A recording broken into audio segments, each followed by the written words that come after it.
Woman finds child crying at her son's grave and discovers a truth she never imagined. Susan Johnson walked through Greenwood Cemetery with a heavy heart, as she did every Thursday for the past 2 years.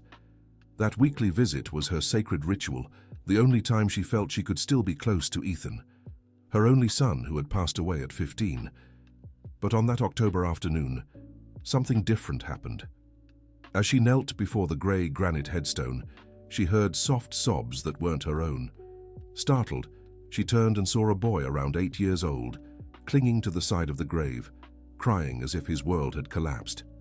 "My dear, what are you doing here?" Susan asked gently, reaching out toward the boy. The child lifted his tear-streaked face, his wide brown eyes filled with fear. Without a word, he took off running between the rows of graves, dropping something in his frantic escape. Susan stood slowly, her legs trembling, not just from age, but from the shock of this unexpected encounter. On the ground, she saw a crumpled piece of paper the boy had left behind. Carefully, she unfolded the colored pencil drawing. It showed 2 children playing, one taller and one shorter, both smiling. In the bottom corner, written in a shaky child's handwriting, was a date that made Susan's heart stop: March 12th, 2022. Ethan's last birthday before he passed. How could that boy know this date? She murmured to herself, tucking the drawing into her purse with trembling hands. That night, Susan couldn't sleep. Lying in bed in her small Upper East Side apartment, she replayed every detail of that strange encounter in her mind. Who was that boy? Why was he crying at her son's grave? And most importantly, how did he know the date of Ethan's last birthday? The following Thursday, Susan arrived at the cemetery earlier than usual. She needed to understand what had happened the week before. As she approached Ethan's grave, she was surprised to find fresh flowers, white daisies, neatly arranged in a small plastic vase. "Mr. Walter," she called to the cemetery caretaker, an older man she had known for 2 years, "these flowers weren't here last week." The man approached, removing his worn cap to scratch his graying head. "Oh, Miss Johnson, there's a little boy who comes here often, always at the same time, around 3 in the afternoon. He brings flowers and talks to himself by the grave. I thought he was related to you." "Talks to himself?" "Yeah, muttering softly, like someone could hear him. Strange thing, but he's a polite kid, never bothers anyone." Susan's chest tightened. She decided she would return the following week at the time Mr. Walter mentioned. She needed to find out who that boy was and what his connection to Ethan could be. Dear listener, if you're enjoying the story, don't forget to like and subscribe to the channel. It helps us a lot as we're just starting out. Now, continuing. The week dragged by for Susan. She counted the days, the hours, until Thursday at 3 in the afternoon arrived. She left early from her job at the fabric store, where she had worked as a sales clerk for 15 years, and took 2 buses to reach Greenwood Cemetery. She hid behind a tall cypress tree, where she could observe Ethan's grave without being seen. At 3:15, she spotted a familiar figure approaching. It was the same boy from the week before, walking slowly beside an elderly woman with white hair. The older woman appeared to be in her mid-60s, wearing a simple navy blue dress and carrying a small black purse. She stopped at a grave a few feet away and let the boy walk alone toward Ethan's resting place. Susan watched with a racing heart as the boy knelt before the headstone and began speaking softly.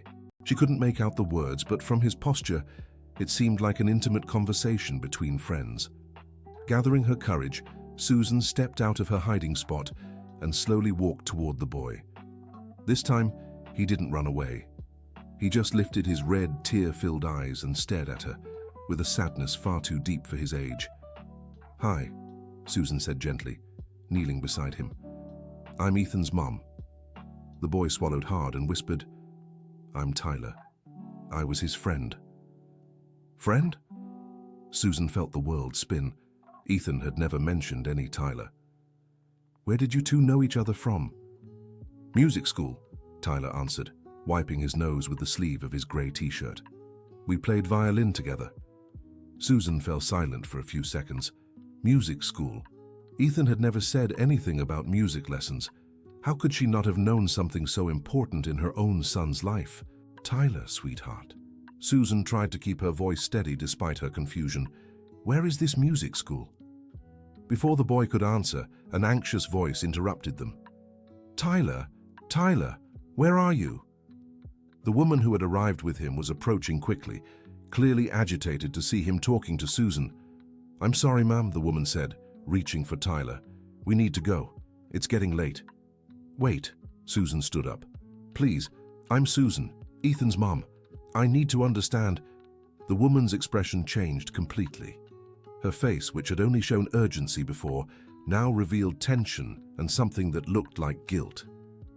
I'm Margaret Wilson," she said hesitantly. "I'm a retired teacher. I look after Tyler after school. Did you know my son?" Margaret glanced at Tyler, who was staring at the ground, then back at Susan. "I did. They studied music with me." "Miss Margaret," Tyler whispered, "can I show her the pictures?" The teacher hesitated but finally nodded. Tyler pulled an old cracked screen phone from his pocket and began showing Susan the photos. There were images of two boys holding violins. Ethan, clearly recognizable even though he looked younger, and Tyler smiling side by side. There were pictures of them playing together, others where they were hugging, and some where Ethan seemed to be teaching the younger boy something. "My God," Susan murmured, feeling tears roll down her cheeks. "How did I not know about this?" "Miss Susan," Margaret spoke carefully, "I can explain everything, but not here. Tyler needs to go home." "I don't want to go," Tyler protested, clinging to Susan's arm. "I want to stay here with Ethan." "Tyler, you know you can't," Margaret said firmly. "Your parents are waiting." Susan felt an immediate connection with this boy who was grieving the same person she was. She knelt again to meet his eyes. "Tyler, can you give me your phone number? Or Miss Margaret's? I'd really like to talk to you both." Margaret seemed uneasy, but Tyler was already reciting the teacher's cell number. Susan scribbled it on a crumpled piece of paper from her purse. "Promise you'll call?" Tyler asked, his eyes full of hope. "I promise." That night, Susan called Margaret. The conversation was long and revealing. The teacher explained that she gave private violin lessons at home and that Ethan had found her through a community outreach program. "He was a natural talent," Margaret said, "but he asked me to keep it a secret. He told me you were struggling financially and didn't want you to know he was spending money on lessons." "But how did he pay?" Susan asked, confused. "He did odd jobs around the neighborhood, carried groceries for seniors, washed cars, things like that. She saved every penny to pay for the lessons." Susan felt her heart break. Ethan had hidden something from her that clearly made him happy because he was worried about their financial situation. "What about Tyler?" "Oh, Tyler," Margaret sighed. "It's a complicated story. He has learning difficulties. His parents work all day and can't give him the attention he needs. Ethan was the first person who truly cared about him." "What do you mean?" "At the school where I volunteered as a tutor, Tyler was always left out by the other kids. They called him slow, dumb, but Ethan always stood up for him. It was Ethan who asked me to give Tyler violin lessons." Susan was beginning to understand the depth of her son's kindness, something she had never fully known before. "Miss Margaret, may I come to your house? I'd like to see where they played together." There was a pause on the other end of the line. "Susan, there's something you should know first. Tyler's parents, they don't know about these visits to the cemetery, and they didn't really approve of his friendship with your son." "Why?" "Social differences. Tyler's father has prejudices. He believes friendships with people from different backgrounds are harmful." Susan felt anger rise in her chest. How could anyone judge a child for their financial situation? "Even so, I'd like to come. When can I?" "Saturday afternoon. Tyler stays with me while his parents work." On Saturday, Susan took 3 buses to get to Greenwich Village, where Margaret lived. The house was simple but cozy, with plants on the porch and a room converted into a small music studio. Tyler greeted her with a huge smile, the first Susan had seen since she met him. "Miss Susan, look!" He ran to a corner of the room and grabbed a shoebox. "I keep everything in here." Inside the box, Susan found sheets of lined paper with handwritten sheet music. All of them had Ethan's handwriting, which she recognized immediately. "He composed music?" she asked in disbelief. "He composed for me," Tyler said proudly. "He always told me I could play anything if I tried hard enough." Margaret approached carrying a tray with coffee and cookies. "Ethan was special. I've never seen a child with so much patience and kindness. Tyler improved so much after they met." "How did he improve?" Tyler struggles to focus and learn new things. Before meeting Ethan, he thought he was incapable of everything. He'd come here crying, saying he was dumb, but Ethan always told him he just learned differently. Susan flipped through the sheet music, each one with heartfelt dedications from Ethan to Tyler. "For my friend who will conquer the world, for Tyler, who has the most beautiful heart I know, a song for the one who taught me that true friendship exists." "Can I hear them playing?" Margaret hesitated. "I have some videos on my phone, but it might be hard for you. I need to see." The first video showed Ethan, then 14, teaching Tyler how to hold the violin bow correctly. The younger boy messed up several times, but Ethan remained patient, demonstrating the movement over and over with an encouraging smile. In the second video, the two played a simple song together.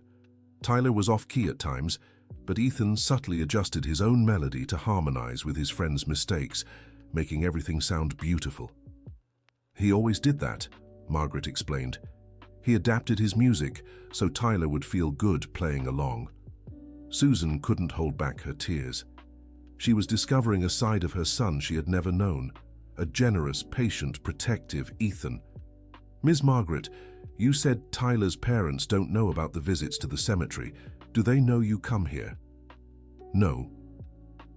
They think I take Tyler to tutoring at the library. If they find out, what happens?" "His father has threatened multiple times to cut off any extracurricular activities if Tyler gets involved with the wrong crowd."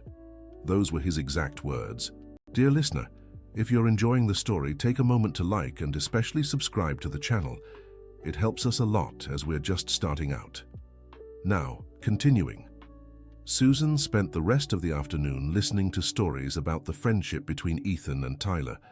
Miss Margaret told her it was common for the two to stay at her house after school, doing homework together and playing the violin. "Tyler always struggled in school," the teacher explained, "but with Ethan around, he started taking more interest in his studies. Ethan had endless patience for explaining things. And my son never mentioned this at home. He made me promise not to tell you. He said you already had too much to worry about and didn't want to add to it." Susan thought back to her last months with Ethan. She really had been going through financial difficulties at the time. She'd been laid off and was struggling to find a new job. Ethan, even though he was just a child, had noticed her stress and decided to protect her. "Could I take Tyler home with me someday? I'd love for him to tell me more about their friendship." Miss Margaret shook her head sadly. "Susan, you don't understand. Tyler's parents are very strict. If they find out he's still associating with people connected to Ethan, they'll forbid him from coming here." "But why? What's wrong with my son?" It wasn't about Ethan specifically. Tyler's father looks down on people from lower social classes. He thinks those friendships are harmful to his son's future. Susan felt anger rising again. She knew this kind of prejudice all too well. She'd faced it her whole life. "And Tyler, what does he think about it?" "Tyler adores you. Ever since you met at the cemetery, he hasn't stopped talking about you. He says you have the same eyes as Ethan." That night, Susan returned home with a heavy heart. Discovering the special friendship between Ethan and Tyler had been both a blessing and a curse. It was wonderful to know her son had been so generous and kind, but it hurt to realize he'd hidden an important part of his life to protect her. Over the next week, Susan couldn't stop thinking about Tyler. She pictured the boy alone, struggling with schoolwork without his best friend's support. She decided she had to do something. The following Thursday, she went back to the cemetery at the usual time. Tyler was there, as always, with fresh flowers and whispers directed at Ethan's headstone. "Hi, Tyler." The boy smiled when he saw her. "Hi, Miss Susan. I came to tell Ethan about my math test. I passed." "You passed? That's wonderful." "Yeah, I still can't do everything on my own, but I'm getting better. Ethan always said I could do it." Susan knelt beside him. "Tyler, can I ask you something?" Do you miss Ethan? The boy's eyes filled with tears. Every day, he was my only real friend. The other kids at school still laugh at me when I mess up. But Ethan never laughed. He always helped me try again. What about your parents? Do they know how you feel? Tyler shook his head. Dad says I need to stop dwelling on the past and focus on what matters. But Ethan mattered to me.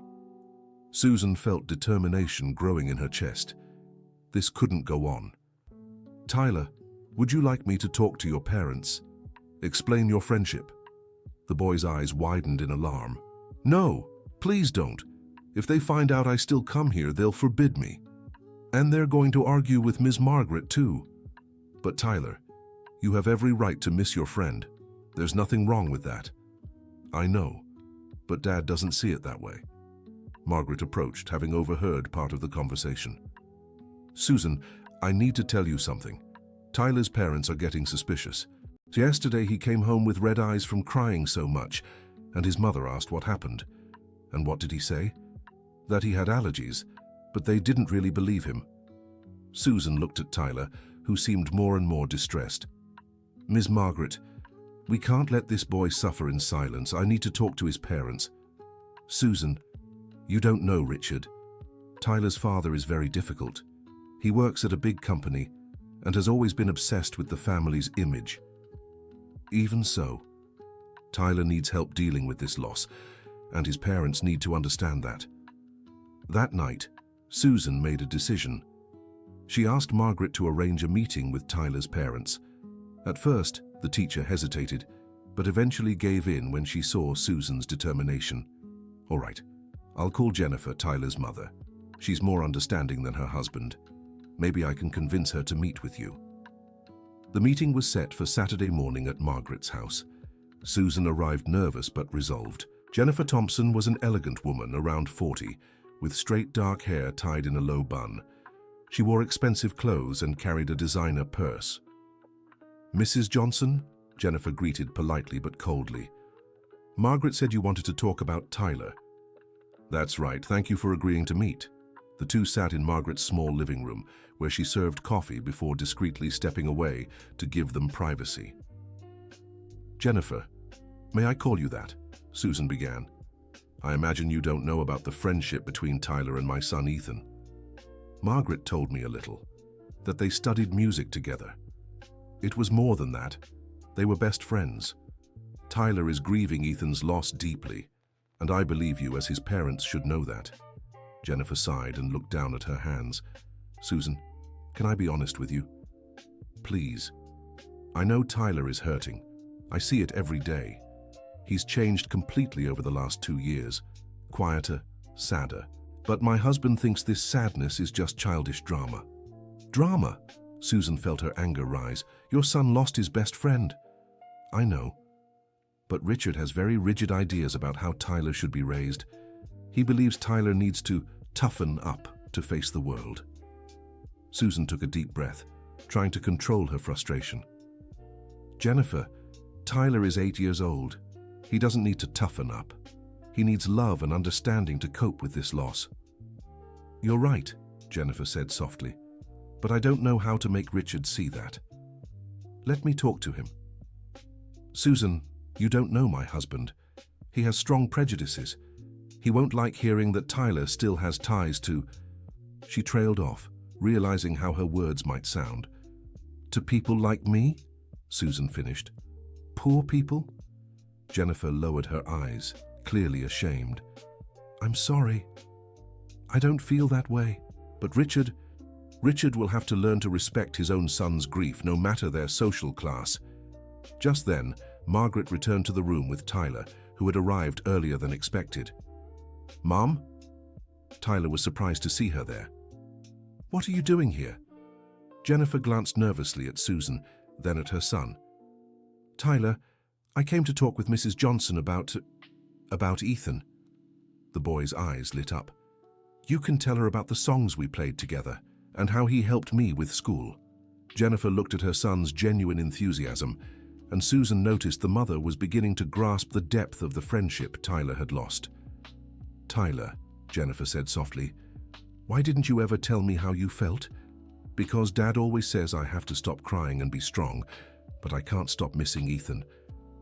Susan saw tears welling in Jennifer's eyes. Jennifer, she said gently, Tyler needs professional help to cope with this loss. And as a family, you need to support him, not suppress him. I know, but how am I supposed to explain this to Richard? Leave that to me. That afternoon, Richard Thompson came home and found his wife waiting for him in the living room with a serious expression he rarely saw. Jennifer, did something happen? Richard, we need to talk about Tyler. What did he do now? He didn't do anything, but I found out something important about why he's been so sad. Richard poured himself a glass of whiskey and sat in the leather armchair, motioning for his wife to continue. Do you remember the boy who died 2 years ago? Ethan? That kid from the poor family you said Tyler knew? What about him? They were best friends, Richard. Real best friends. Richard scoffed. Jennifer, we've talked about this. Tyler needs to make proper friends. Kids from the same social standing. Richard, do you hear yourself? Tyler lost his best friend and you're worried about social standing. I'm worried about our son's future. These inappropriate friendships could hold him back. Jennifer took a deep breath. Richard, I scheduled a meeting for Monday. You, me, Tyler, and Ethan's mother. We'll talk about this like civilized people. Absolutely not. I'm not meeting with those people. Yes, you are, Jennifer said firmly, surprising her husband. Because if you don't, I'll take Tyler to stay at my mother's until you learn to respect your own son's feelings. Richard fell silent, realizing she meant it. On Monday evening, Susan arrived at the Thompsons' house in Beverly Hills. The home was large and luxurious, with a manicured lawn and 2 imported cars in the garage. She felt intimidated for a moment, but reminded herself why she was there. Richard Thompson greeted her at the door with an unfriendly expression. He was a tall man around 45, with salt and pepper hair slicked back and an impeccable suit. Ms. Johnson, I'm Richard Thompson. Come in. The living room was decorated with expensive furniture and abstract paintings. Susan sat on the sofa Richard indicated, while Jennifer went to get Tyler, who was in his room. Mr. Thompson, Susan began, thank you for agreeing to this conversation. Jennifer forced me, he replied curtly. But I'll make it clear now, I don't agree with this situation. What situation? Tyler dwelling on the past. He needs to move on, make new, appropriate friends. Susan felt anger rise but kept her composure. Mr. Thompson, with all due respect, Tyler isn't dwelling on the past. He's grieving. He lost his best friend. Friend? Richard laughed sarcastically. They were 2 kids from completely different worlds. That wasn't friendship. It was charity. Charity? Susan stood, unable to hold back. Are you implying my son was charity to Tyler? I'm not implying, I'm stating it. Tyler needs to learn to associate with people of his own social standing. It'll better prepare him for the future. Just then, Tyler walked into the room holding Jennifer's hand. Seeing the tension between Susan and Richard, he looked frightened. Mommy, why is everyone mad? Jennifer knelt down to his level. Tyler, sweetheart, your father and Miss Susan are talking about you and Ethan. Can you tell your dad what your friendship was like? Tyler looked nervously at his father, who kept a stern expression. Dad, he began timidly, Ethan was my best friend. He helped me in school when I didn't understand things. Tyler, Richard interrupted, we've talked about this. You need to stop living in the past. But I'm not living in the past, Tyler exclaimed, surprising everyone with his courage. I just miss him. Missing someone is normal, son, but you can't let it hold you back. It's not holding me back. Tyler started crying. Ethan taught me good things. He made me feel smart. Susan could no longer stay silent. Richard, do you see what you're doing to your son? He's begging to be allowed to miss someone he loved. And you think I'll let my son turn into a weakling? The world out there is cruel. He needs to learn to be strong. Strong? Susan stepped closer to Richard. Do you know what being strong really is? It's teaching your son to handle his feelings, not suppress them. It's letting him miss Ethan and helping him turn that grief into something positive. Tyler ran to Susan and clung to her legs, sobbing. Miss Susan, I just want to remember Ethan without anyone telling me it's wrong. Susan stroked the boy's hair while staring at Richard. "I have a proposal," she said. "Let me take Tyler to the cemetery once a week. Let him talk about Ethan when he needs to. And if in 3 months you see it's harming him in any way, I'll step back." "Absolutely not." "Richard," Jennifer intervened, "I support Susan's idea." "Jennifer." "Richard, don't you see Tyler is depressed? Look at him. When was the last time you saw our son truly smile?" Richard looked at Tyler, still clinging to Susan, and for a few seconds his expression softened. 3 months, he finally said. "But if I see this affecting his grades or behavior, it stops immediately." Tyler lifted his tear-streaked face. "Dad, can I really visit Ethan?" Richard sighed heavily. "Yes, but only with Miss Susan or Miss Margaret, and you keep up with all your other activities." Tyler smiled for the first time since Susan had met him. "Thank you, Dad." In the following week, Susan established a routine of visiting the cemetery with Tyler every Thursday. The boy always brought fresh flowers and told Ethan about his week at school.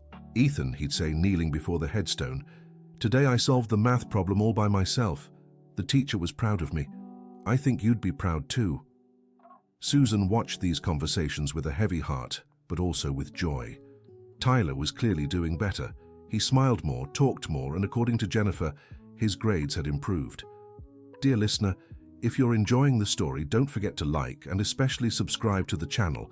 It helps us a lot as we're just starting out. Now continuing, one day during one of their visits, Tyler asked a question that took Susan by surprise. "Miss Susan, do you think Ethan would want me to keep playing the violin?" "I'm sure he would." "Why do you ask?" "Because Dad wants me to stop lessons with Miss Margaret. He says I need to focus on more important things." Susan felt familiar anger rising again. Richard was still trying to erase every memory of Ethan from Tyler's life. "Tyler, what do you want to do?" "I want to keep playing. It was the thing I loved doing most with Ethan." "Then you'll keep playing. But what about Dad? Leave your dad to me." That night, Susan called Jennifer. "Jennifer, I need to talk to you about Tyler's violin lessons." "Oh, Susan, I know. Richard made that decision without consulting me. I don't agree either. Can we meet to talk?" "Of course. How about tomorrow afternoon at my house? Richard will be at work." The next day, Susan arrived at the Thompsons' house and found Jennifer visibly distressed. "Susan, thank you for coming. I'm really worried about Tyler." "What happened?" "Ever since Richard banned the violin lessons, Tyler has been depressed again. He's not eating well, not sleeping well. Yesterday I found him crying in his room." "And what did Richard say?" "That it's nonsense, that Tyler needs to grow up." Susan shook her head in disbelief. "Jennifer, do you realize your husband is destroying your son's self-esteem?" "I do, but I don't know how to convince him." "Richard is very stubborn once he makes a decision." "Then let's change our strategy." "What do you mean?" "Tyler will keep taking violin lessons, but Richard won't know." Jennifer's eyes widened. "Susan, if he finds out, he won't. You bring Tyler to Miss Margaret's house when Richard is at work. Simple." "I don't know. Lying to my husband?" "Jennifer, you're not lying. You're protecting your son. There's a difference." Jennifer fell silent for a few minutes, clearly wrestling with herself. "All right," she finally said, "but if Richard finds out, you'll have to help me explain." "I promise." From that day on, Jennifer secretly took Tyler to his violin lessons with Miss Margaret 3 times a week. The boy started smiling again, and his grades at school improved significantly. Susan began attending some of these lessons and was impressed by Tyler's talent. Despite his learning difficulties, he had an excellent ear for music and a special sensitivity when playing. "Miss Margaret," Susan said after one lesson, "Tyler really has talent." "He does. Ethan always said so. Actually, I have something to show you." Miss Margaret went to a closet and pulled out a box Susan had never seen before.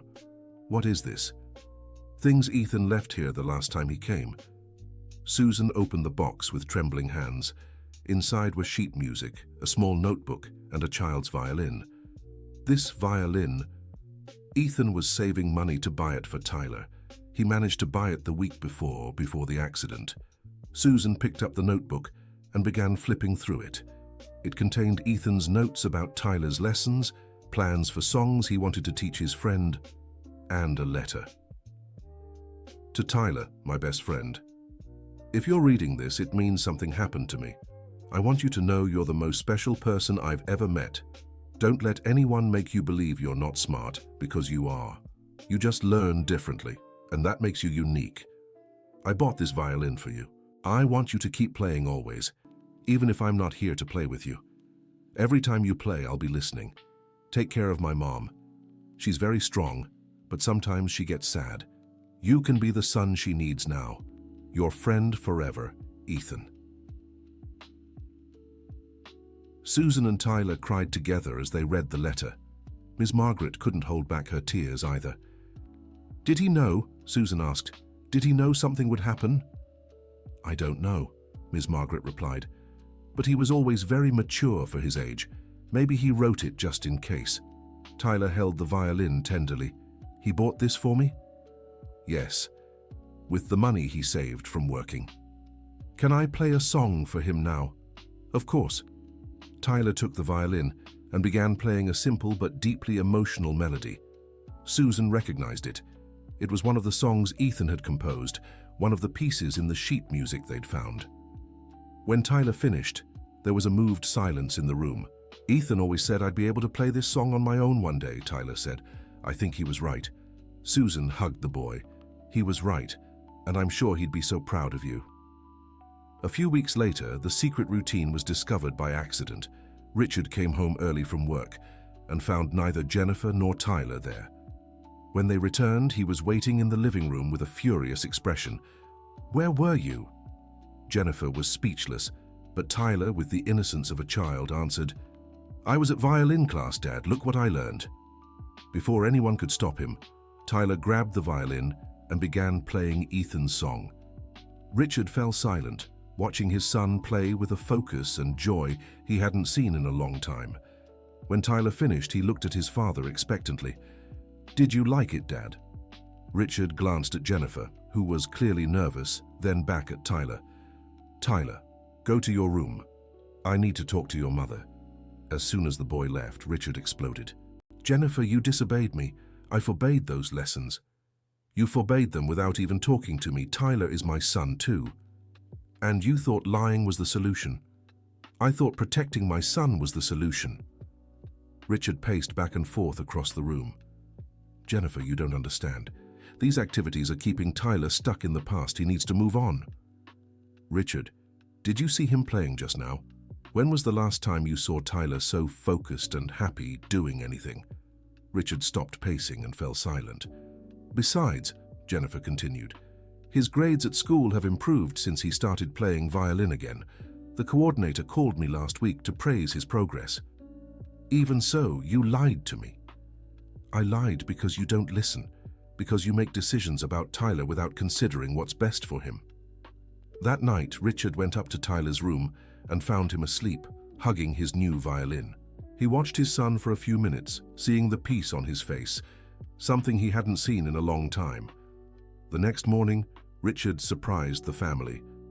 Tyler, he said at breakfast, you can keep taking violin lessons. The boy nearly knocked over his glass of milk in shock. Really, Dad? Yes. But on one condition. You'll perform for me once a week. I want to see your progress. Tyler jumped from his chair and hugged his father. Thank you, Dad. I'll practice so hard. Jennifer looked at her husband in surprise, but he avoided her gaze, clearly embarrassed it had taken him so long to make the right decision. With his family's support, Tyler flourished. His visits to Greenwood Cemetery with Susan continued, but now they were less sorrowful and more celebratory. He told Ethan about his progress on the violin and how well he was doing in school. Susan also benefited from this new routine. Caring for Tyler gave her life new purpose. She felt useful again, and in a way felt she was honoring Ethan's memory by looking after his best friend. A few months later, Ms. Margaret proposed something that would change everything again. Susan, I have an idea. How about we organize a small recital? Tyler already knows how to play several songs Ethan composed. A recital. Yes, we could invite some people from the community. It would be a way to honor Ethan and show how much Tyler has improved. Susan loved the idea but worried about Richard's reaction. "Margaret, do you think Richard will agree?" "Why don't we talk to him? Tyler is doing so well. I think he'd be proud to see his son perform." The recital was scheduled for a Saturday afternoon at the small church in Margaret's neighborhood.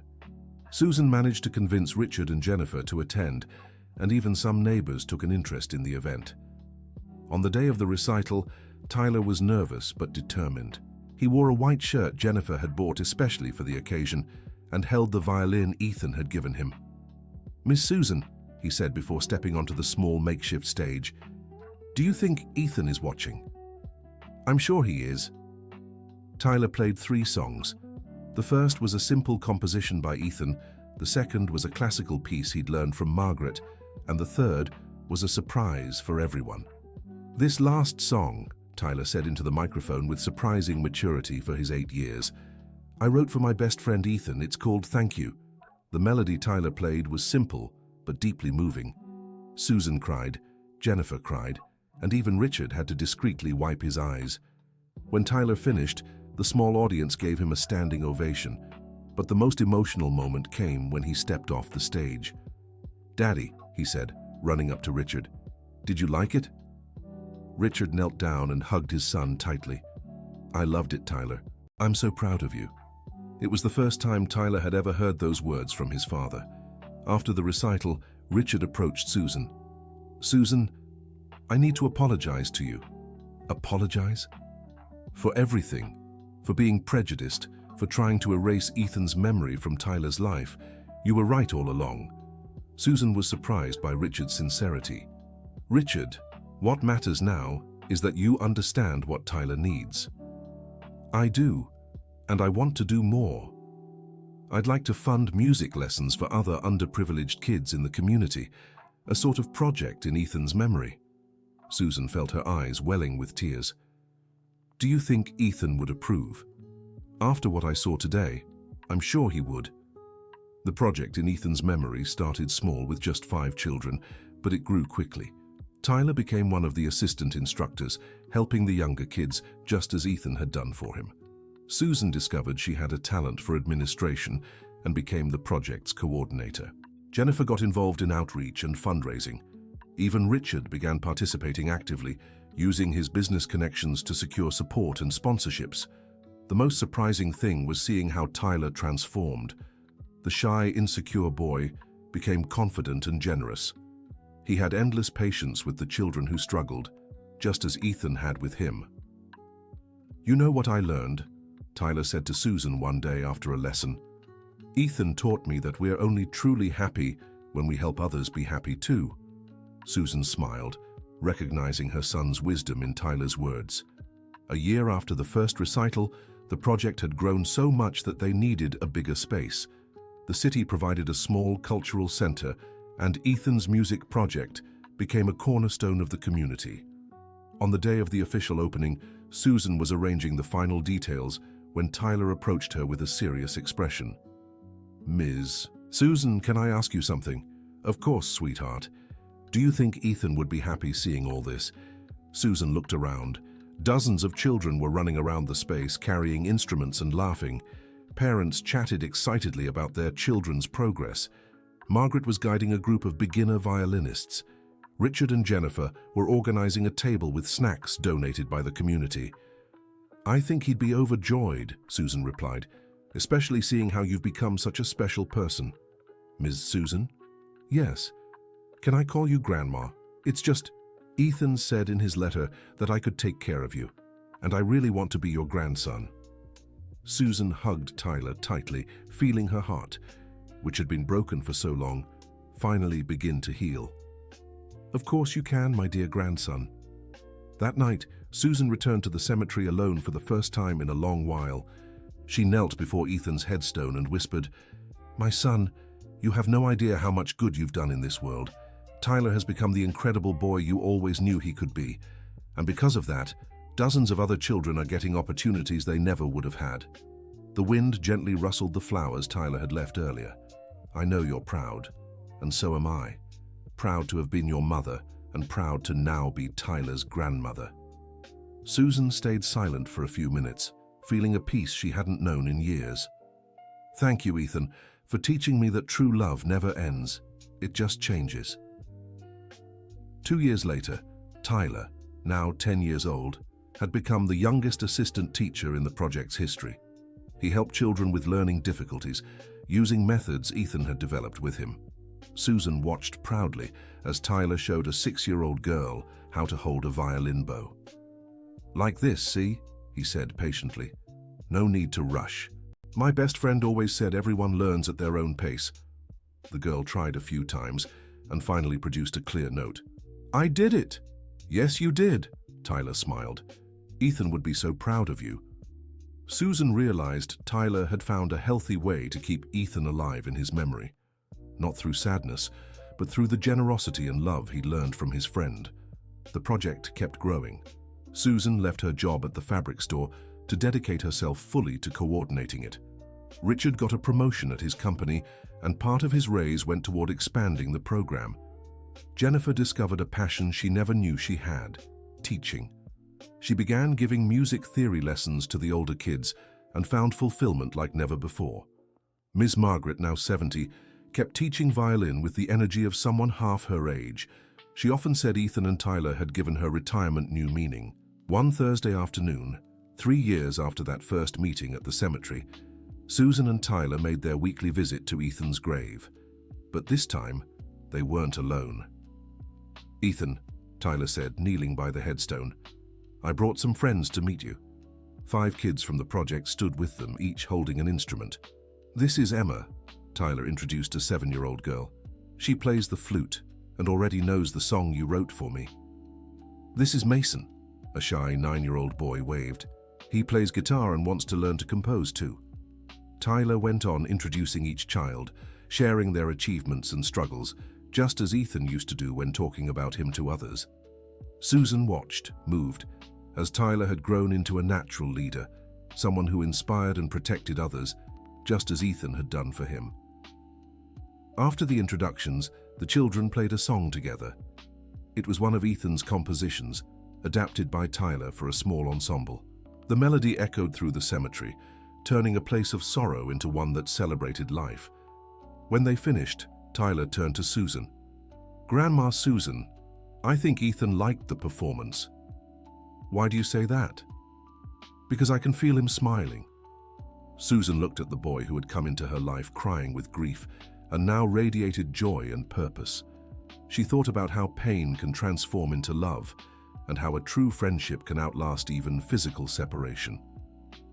That evening at home, Tyler was practicing a new song when he suddenly stopped and called out to her, "Grandma, can I tell you a secret?" "Of course."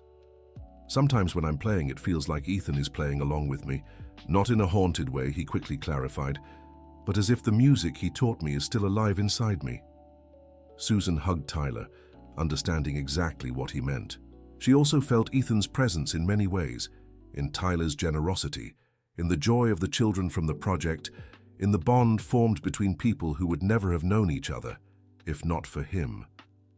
"Tyler," she said, "do you know what the most beautiful thing about all this is?" "What?" "That Ethan achieved what everyone wants, to leave the world better than he found it, and he did it through you."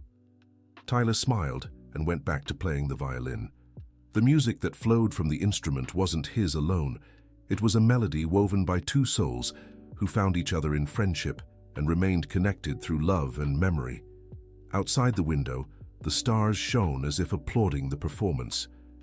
And somewhere Susan was certain Ethan was smiling. End of story.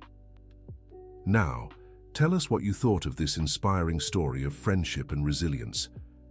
Do you believe true love can transcend physical separation? How do you cope with missing loved ones who have passed? Share your experiences in the comments. And don't forget to like and subscribe for more heartwarming stories like this one.